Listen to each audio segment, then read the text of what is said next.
Breaking news. Dundigal Susheelamma హత్య కేసులో పోలీసులు వేట ముమ్మరం చేశారు. హత్య జరిగిన తీరుపై మొదటి నుంచి అనుమానాలు వ్యక్తం చేస్తున్న పోలీసులు ఇప్పుడు కీలక ఆధారాలను చేజెక్కించుకున్నారు. సీసీ ఫుటేజీని నిశితంగా పరిశీలించిన పోలీసులు ఇద్దరు అనుమానితులను అదుపులోకి తీసుకుని విచారిస్తున్నారు. అనుమానితులను గుర్తించిన నేపథ్యంలో మరిన్ని టెక్నికల్ ఆధారాల సేకరణ కోసం పోలీసులు మరోసారి సుశీలమ్మ నివాసానికి చేరుకున్నారు. ఇంటి లోపల సోఫా వద్ద అలాగే నిందితులు ప్రవేశించిన దారుల్లో క్లోజ్ టీం క్షుణ్ణంగా తనిఖీ చేస్తుంది. సుశీలమ్మ ఒంటరిగా ఉన్న సమయాన్ని చూసి రెక్కి నిర్వహించారా లేక కేవలం నగలు డబ్బు కోసమే ఈ దారుణానికి ఒడిగట్టారా అనే కోణంలో పోలీసులు విచారణ జరుపుతున్నారు.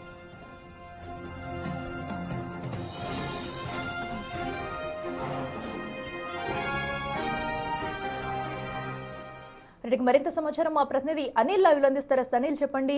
సో ఇప్పటి వరకు కూడా అటు సుశీలమ్మ ఇంటి వద్ద అయితే క్లోజ్ టీం సహాయంతో కూడా పోలీసులు విచారణ చేపడుతున్నారు. ఏమన్నా ఆధారాలు లభించాయి? అలాగే అనుమానితులను కూడా విచారిస్తున్నారు. వారి వద్ద నుంచి ఏమన్నా సమాచారం వచ్చిందా? అఖిల, సుశీలమ్మ మర్డర్ కేసుకు సంబంధించి ఒక సీసీ ఫుటేజ్ అయితే లభ్యమైందని చెప్పాలి. నిన్న మధ్యాహ్నం సమయంలో అంటే 3 గంటల సమయంలో ఇద్దరు వ్యక్తులు అనుమానితులు సీసీ ఫుటేజ్ లో భాగంగా రోడ్ నెంబర్ 124 కి సంబంధించి అక్కడి నుంచి మీరు ఏదైతే విజువల్ లో చూస్తున్నారో అక్కడి నుంచి వాళ్ళు వస్తున్నట్టుగా కూడా సీసీ ఫుటేజ్ లో చూడడం జరిగింది. ఆ తర్వాత ఇంటి వద్దకు రావడం జరిగింది. ఇంటి వద్దకు వచ్చి వెనక భాగంలోకి అంటే ఎప్పుడైతే వీళ్ళు 3 గంటల సమయంలో బయటకు వచ్చారో ఆ ఇద్దరు వ్యక్తులు అనుమానితులు ఆ కమాన్ ఏదైతే ఉందో ఆ కమాన్ దగ్గర నుంచి కూడా రావడం జరిగింది.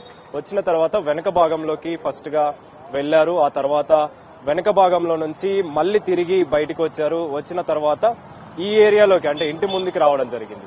వచ్చారు. ఆ తర్వాత అక్కడ నుంచి వెళ్లిపోవడం జరిగింది. అయితే ఈ 47 సెకండ్స్ కి సంబంధించిన సీసీ ఫుటేజ్ ఏదైతే ఉందో అది కరెక్ట్ గా 3 గంటల 30 నిమిషాల వ్యవధిలో జరిగింది కాబట్టి అందులో భాగంగానే వాళ్ళిద్దరిని కూడా ప్రెజెంట్ అదుపులోకి తీసుకొని అయితే విచారిస్తున్నారు. విచారణలో భాగంగానే మరోసారి పోలీస్ సిబ్బంది అయితే ఇక్కడికి రావడం జరిగింది. పోలీస్ వాళ్ళకి సంబంధించి క్లూస్ కూడా మరోసారి టెక్నికల్ గా ఎవిడెన్స్ సేకరించేందుకైతే రావడం జరిగింది. అయితే ఆ ఇంట్లోకి మర్డర్ ఎలా జరిగింది, అసలు ఈ హత్యకి కారణం ఏంటి అనేది తెలుసుకోవడానికి ప్రెసెంట్ ఆ ఇంటి లోపలికైతే వెళ్లే ప్రయత్నం చేద్దాం. ఇంటి లోపల ఆమె హత్యకి ఎలా గురైంది అనేది కూడా నిన్న పోలీసులు తెలిపిన వివరాల ప్రకారం వచ్చి చూడంగానే అంటే ఈ స్థానికులు చెప్తున్న వివరాల ప్రకారం కావచ్చు, ఆమె ఎప్పుడు కూడా ఇదే ఇంటి లోపల ఉన్నటువంటి సోఫాలోనే పడుకుంటుంది కాబట్టి అలానే నిన్న మధ్యాహ్నం సమయంలో ఆమె ఇక్కడే ఉన్నటువంటి ఎయిర్ ఫోర్స్ అకాడమీ దగ్గరికి వెళ్లి పింఛన్ తీసుకొని ఆ తర్వాత ఆమె ఇంటికి వచ్చినట్టుగా కూడా ఇక్కడ ఉన్నటువంటి స్థానికులు చెప్తున్నారు. ఆ తర్వాత ఆమె సాయంత్రం సమయంలో ఒక వ్యక్తి వచ్చి చూడగా ఆమె రక్తపు మడుగుల్లో పడిపోయి ఉంది.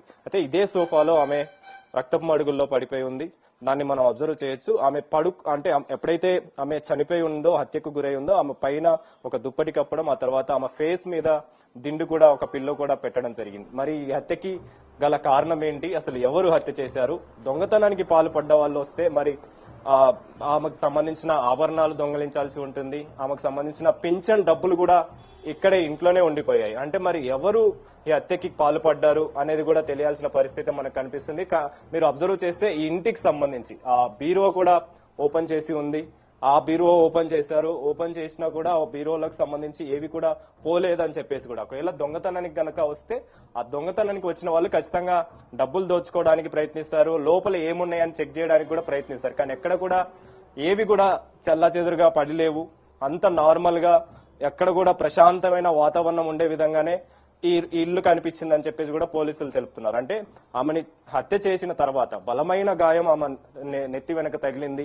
బలమైన వెపన్ తోటే హత్యకి పాల్పడ్డారని చెప్పేసి కూడా పోలీసులు ప్రాథమికంగా అంచనాకైతే వచ్చారని చెప్పాలి. కానీ ఎవరు చంపారు అనేది మాత్రం తెలియాల్సి ఉంది.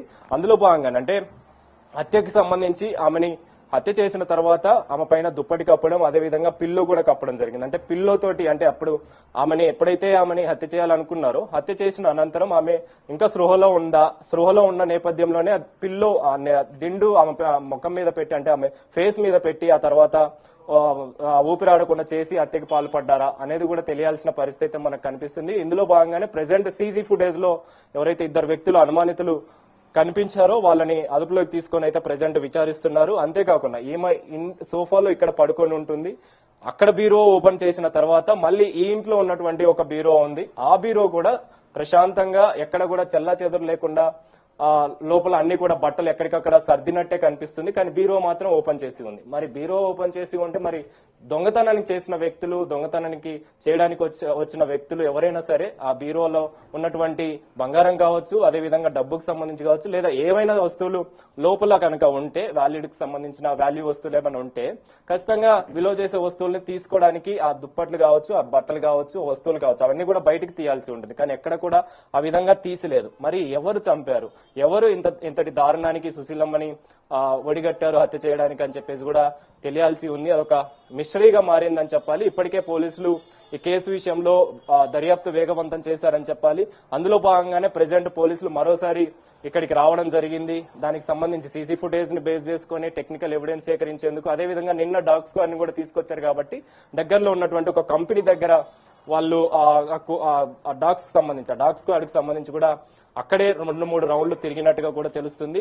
మరి వీళ్ళకి సంబంధించి అనుమానితులను అదుపులోకి తీసుకున్నారు కాబట్టి వాళ్ళ దగ్గర నుంచి ఏ విధమైన ఆధారాలు సేకరిస్తారు, వాళ్ళకి సంబంధించి ఏ విధంగా దర్యాప్తు కొనసాగుతుంది అనేది కూడా తెలియాల్సిన పరిస్థితి మనకు కనిపిస్తుంది. మొత్తానికైతే దుండిగల్ పోలీస్ స్టేషన్ పరిధిలో ఉన్నటువంటి ఈ గాగిలాపూర్ చర్చ్ వద్ద సుశీలమ్మ 80 ఏళ్ల వృద్ధురాలు ఈ విధంగా హత్యకి గురి కావడం, అదే విధంగా హత్య జరిగిన తర్వాత ఈ విధంగా స్థానికులు చెప్తున్న వివరాల ప్రకారం ఆమె ఎవరితోని గొడవలు పెట్టుకొని లేదు.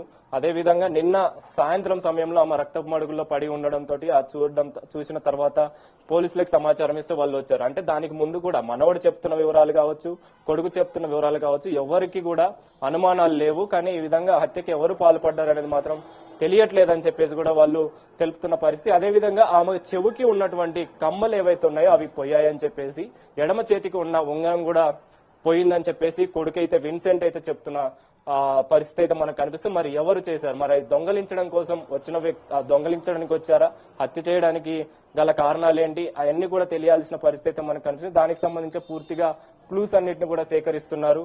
క్లూస్ ని కూడా సేకరించడం జరిగింది. ఇప్పటికే క్లూస్ సేకరించిన తర్వాత మరోసారి ఈ టెక్నికల్ ఎవిడెన్స్ కోసం కావచ్చు, అదేవిధంగా సీసీ ఫుటేజ్ లో ఉన్నటువంటి అనుమానితులు ఎవరైతే ఉన్నారో వాళ్ళకి సంబంధించిన వివరాల కోసం అని చెప్పేసి ఇంటికైతే రావడం జరిగింది. చుట్టుపక్కల పరిసర ప్రాంతాలన్నింటి కూడా ఉన్నటువంటి వ్యక్తులను కూడా అడుగుతున్నారు, వారికి సంబంధించిన వివరాలు కూడా తెలుసుకుంటున్నారు.